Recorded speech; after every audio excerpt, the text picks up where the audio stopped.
Good morning, ladies and gentlemen. I am Meadsy69, and we are back with the final part of our road to WZ113. We have finally got there. Actually, we've been here for a few weeks, but I just haven't really managed to get the footage that I have needed. So I have got 3 battles for you today, but let's take a look at the stats of the tank. Now, the DPM wise, 3,275. That is the best tier 10 heavy, along with the FV215B. Now, this is why everyone wants this tank. Penetration is a bit lower than the FV215B at 255, and a bit lower than most of the other tier 10 heavies.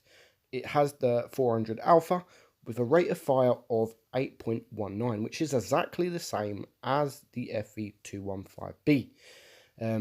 Rate of fire 8.19, reload 7.33. So exactly the same, except for this is 122 caliber, where the FV215B is 120. But the FV215B has got HESH, it's got better aim time, better dispersion, better gun depression. This has only got 6 degrees of gun depression with a 2.08 second aim time. So the gun depression is not quite as good as the rest, but the speed is. The speed is 50 kilometers per hour, and that's really, really nice. And it's really low down to the ground. The whole armor is 120 side and the front, and 70 on the rear, and it's got 260 mil of turret armor, and with 160 on the sides. So with that turret armor and how low the tank is, this is why, and the DPM, this is why this tank at the moment is so popular in Clan Wars, because it's really, really good. It really is good. Now, I have 3 battles, as I've said, but I just really couldn't get much footage. So what I have done, I've got 1 battle of me, 1 battle of one of my friends, Ruck, and another battle of Fake Shockish, another one of my friends who sent me the replay a couple of weeks ago for my sub replays, but I've decided to keep it, not put it in the replays, and use it for this instead. Now, I couldn't really use everyone's replay of the 113 and not my own, because it is a road to 113. What good would it be without me actually playing the 113? So this first battle is in fact me, and we did make a mistake there on just not moving. We just sat there, and that E100, we can see he was aiming at us, so we could have even just wiggled. We did want to cap, which we have now capped, but we could have made it hard for him and just wiggled our turret. But we did take half of his hit points, so not all is bad. And we get 1 more shot into there. We have to use heat on the side of his cheeks. We see there 463 roll with heat is not bad, and we leave him on 56 HP, but he just manages to get round the corner, which means we're going to push forward, and we mess up a shot here. We shoot the ice fort in the tracks with heat. I forgot to change the ammo. I'm not just shooting heat, I promise, because why would you want to shoot heat in the rear tank? And now you can just see I've just realised, and I've changed back to the APCR. The E100 is dead, so we've got 1 tank down, and the enemy have got 2 tanks down, but they've still got 3 TDs. So our Death Star is now gone, so it's 2 tanks down each.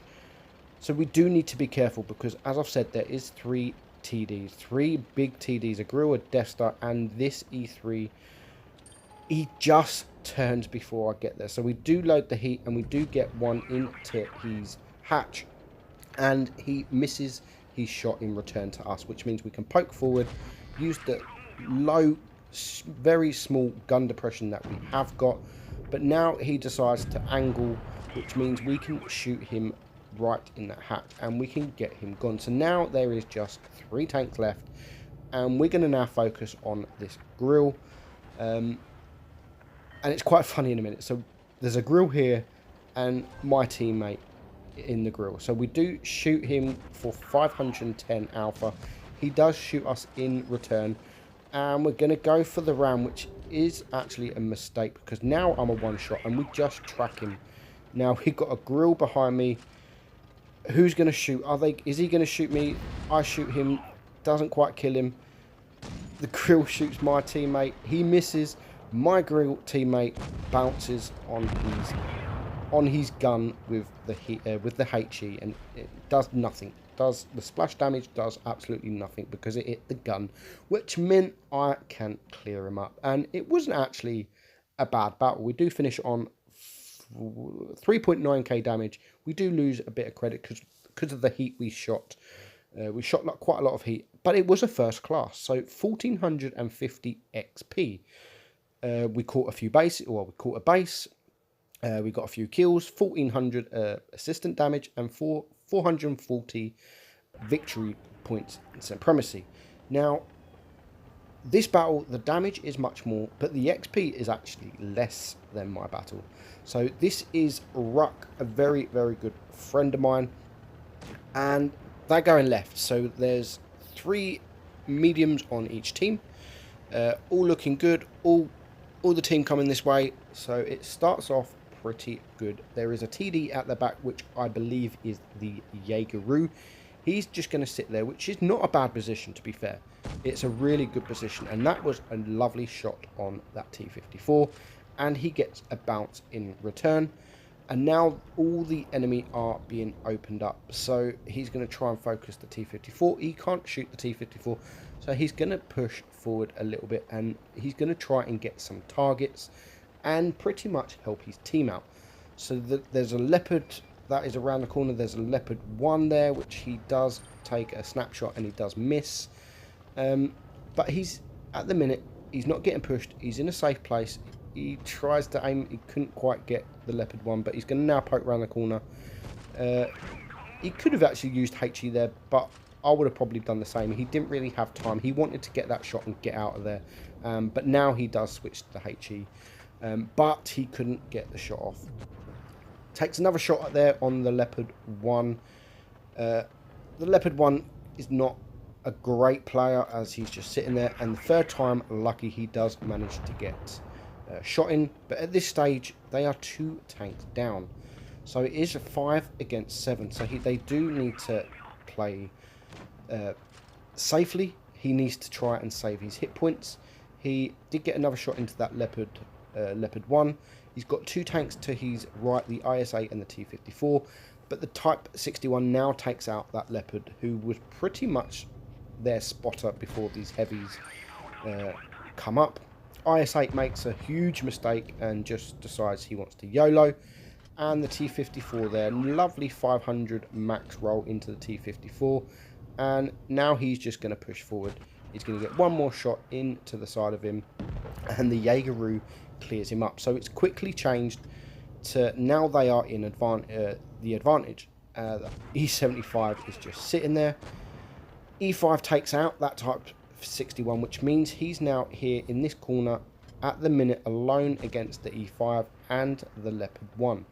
He's not at the moment really worried about the Leopard 1 because the E5 is the more dangerous target, and if the Leopard 1 can't really come behind him because of the TDs that are camping at the back. So he's in a really, really good position. However, the Leopard 1 has just taken out the E75. So it's now 3 against 4. And you can still see the minimap. The Jaegeru has still not moved anywhere. He stayed there all game. But he's still getting kills and he's still getting damage. So we can't really fault him. It's not like he's just sat there doing nothing. E75 decides he wants to push forward, which again is a big mistake on his behalf. The Leopard 1 takes out the Tortoise, and now Ruck takes out the E75. So it just leaves this Leopard 1 on a one shot. The E75, the Jaegeru takes out that Leopard 1.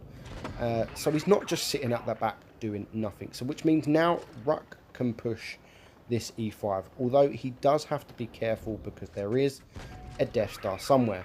And again, he gets a nice track shot into the E5, putting him down to a one shot, but he has just taken a shot in return.